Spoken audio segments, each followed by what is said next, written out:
Hey, super third graders. Here is our lesson for language arts today. So, this is your bell work page, and I want you to do this with your learning coach. So, if you can, without writing it down, it might be kind of tricky. So, you could just count how many times you see the first word light. So, you would see it here once, light, and then every time I read it, light, I would hold up a finger, light, light. Oops, I went back. Let me go back a page real quick. Okay, I went back a page too far and I realized that some of our words were getting cut off.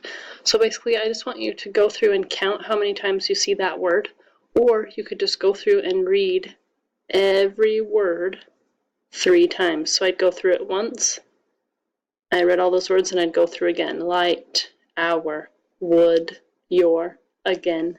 Light, hour, would, your, again. Hour, light, hour, again. Light, again. Hour, would, light, hour, your. That's 2. So I'd go through one more time and read it a 3rd time. Today is the 26th. Thank you for doing the recording today. And sorry for the last minute change, but just as a reminder, there will be no live class on Thursday, so you'll have a recording again for math and language arts, and then Friday there are just no live classes, no recordings. Please work on Spelling City, iReady, science or history, and then the recording. So that's 5 things that you can work on. Our capital outing will be this Friday, and I will be in charge of the 3rd grade group, so I get to see a bunch of you. I'm so excited. Please be there at 9:15. We will start right at 9:30. We have some Road to Success superstars. Please give Garrett and Braxton a big, huge round of applause. Raise the roof for them. Woo woo. If you see them, tell them great job on reading. And I need to add Aaliyah to this list. Aaliyah, you are also on this Road to Success superstar list because you sent me a picture of your reading calendar for February, and you've been doing an amazing job of reading 30 minutes, 5 days a week. So great job to those 3 friends. All right, we have 61 class points. That is amazing. Thank you for working so hard and earning those class points. And I can't really see if you give me a green check mark, but if you're watching this recording right now, just give yourself a thumbs up so that you know you're here and ready to learn. All right, today, this is our anticipatory set. What do you think? These are your clues here. What do you think our story might be about? What are these kids making? Okay, if you said shadow, you are right. Today, I am reading Short Shadows, Long Shadows, so that I can learn about shadows and focus on details in the story. I'll know I got it if I finish my work page with little or no help. Uh-oh, there's a spelling mistake. That's supposed to be no, not now. I need to find important details from the story so I can understand what I read and remember what I read. If I don't understand what I read, I would not be able to use recipes to cook, follow directions, play games, or read and learn from great stories. Okay, I'm sending you this link in your email with this recording. So please watch this video here. It's the CH and TCH words because we're going to have those in our story today. Words to know. Okay, when I point to the word with my mouse, I want you to read it. Ready, go.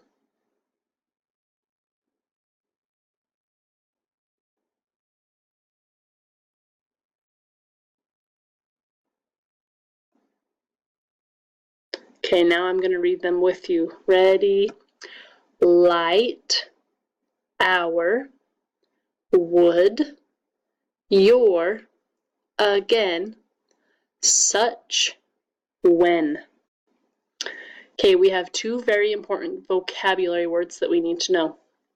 Now this is extra credit, so I'll know you watched this recording for sure if you can use these two words in a sentence. So use the word outline in a sentence and use the word observe in a sentence. If you can text me or email me back, I'll give you an extra credit point for using the word outline in a sentence, and I'll give you another extra credit point for using the word observe in a sentence. But first, let's learn what they mean. Outline: draw, trace, or define the outer edge or shape of something. When you see an outline is like tracing around it. So your shadow can be an outline, or sometimes I might ask you to outline something on the whiteboard page.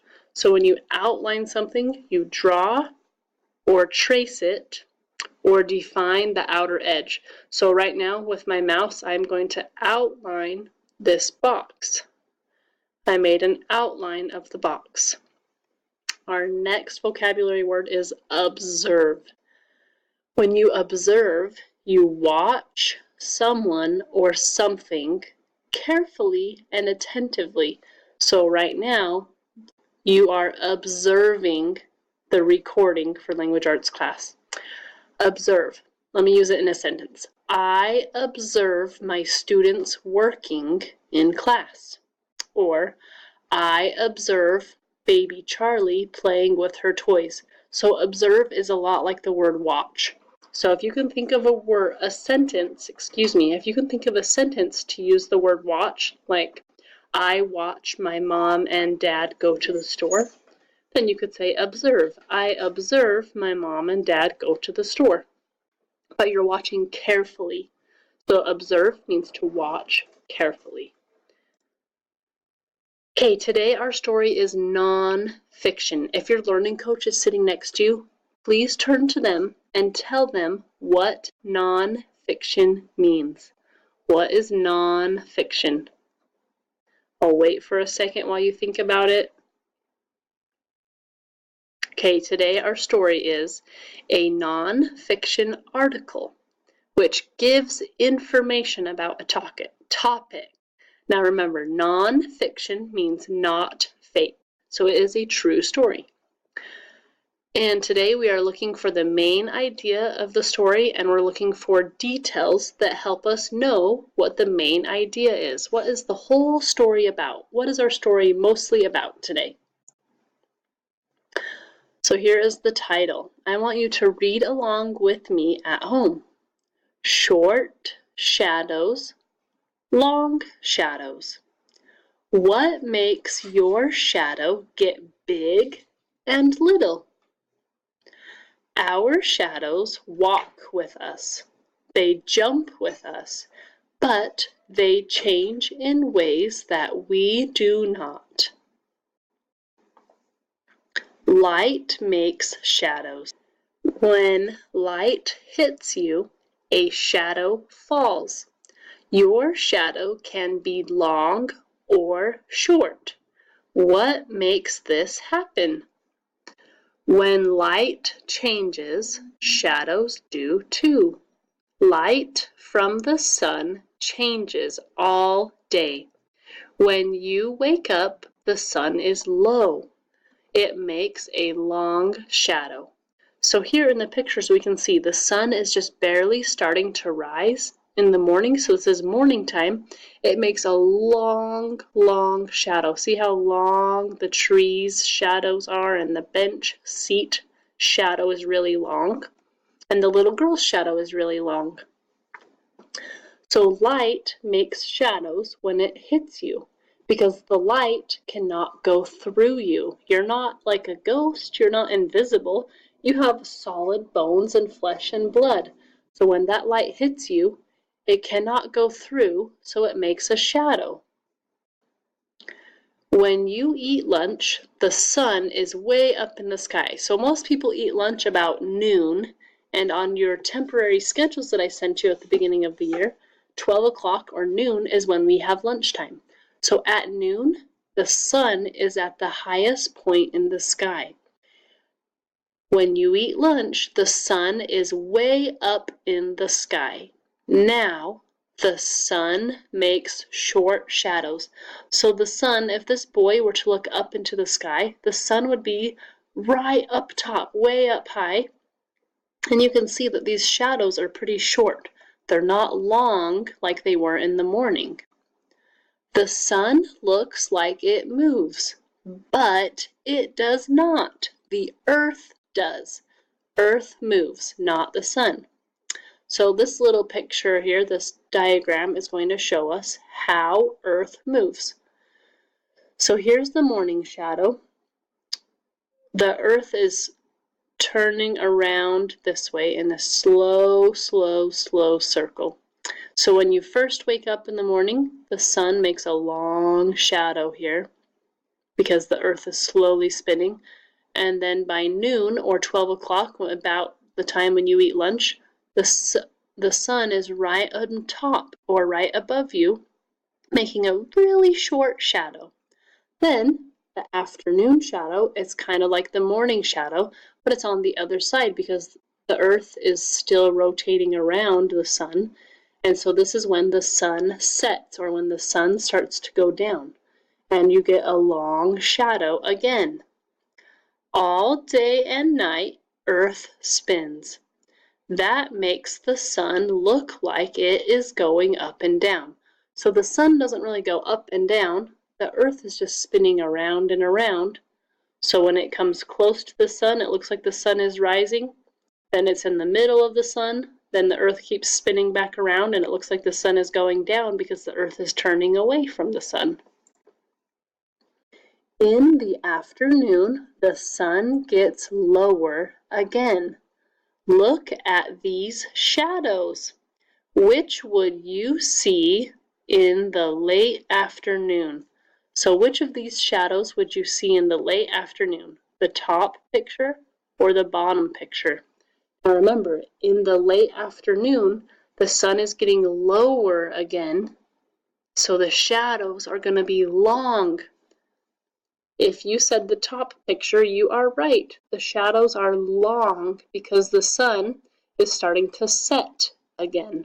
In the afternoon, it's getting close to nighttime.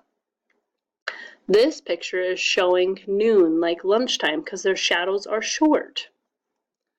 When would your shadow be very long? Think about that for a minute. When would your shadow be very long? How could you get your shadow to be in back of you? Go out in the sun and check. So I'm looking outside right now at my house. It's kind of cloudy, so it's going to be really hard for me to see my shadow. But if it is sunny where you live today, go out in the sun and check. How can you get your shadow to go in back of you? And when would your shadow be very long? Think about what we talked about the time of day. Excuse me, what time of day makes a long shadow? Okay, if you're still with me, do 10 jumping jacks real quick. Give your brain a break. Do 10 jumping jacks. Okay, I hope that brain break was long enough for you. I'm going to send you this awesome video about shadows in your email today. And here is your hero to-do list. Number 1, finish your independent work page. 2, fill out the exit ticket. 3, spend 20 minutes in iReady reading. 4, complete one activity in Spelling City. And 5, read or listen to a fun book for 30 minutes. So this is what your page looks like today. I want you to answer all 4 of these questions and either email them or text them back to me. You can print out this page or you can just type or text the answers right back to me without you don't have to have this page, okay? Please text me or email me if you have any questions, and I hope you have a great rest of your day. Bye, everybody.